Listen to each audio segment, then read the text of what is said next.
جمعہ تاریخ 13 نومبر سن 2026 کیا واقعی اس دن دنیا ختم ہو جائے گی؟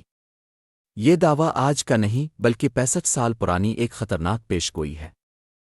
65 سال قبل یعنی 1960 میں امریکہ کے معروف سائنسدان ہائنز وون فورسٹر نے ایک ایسی پیش گوئی کی جس نے آج ایک بار پھر دنیا کو چونکا دیا ہے۔ ہائنز وون فورسٹر کے مطابق جمعہ 13 نومبر 2026 کو دنیا کا خاتمہ ہو سکتا ہے اور اس تباہی کی سب سے بڑی وجہ ہوگی انسانی آبادی میں بے تحاشا اضافہ۔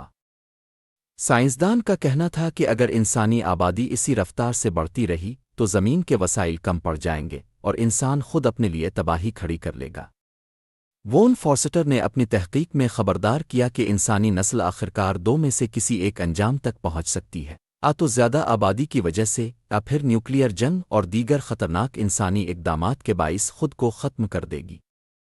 امریکی سائنسدان نے یہ بھی واضح کیا کہ اگر انسان بروقت آبادی پر کنٹرول کے لیے سخت فیصلے کرے، جیسے زیادہ بچوں والے خاندانوں پر بھاری ٹیکس اور آبادی کم کرنے کی پالیسیاں، تو اس ممکنہ تباہی کو روکا جا سکتا ہے۔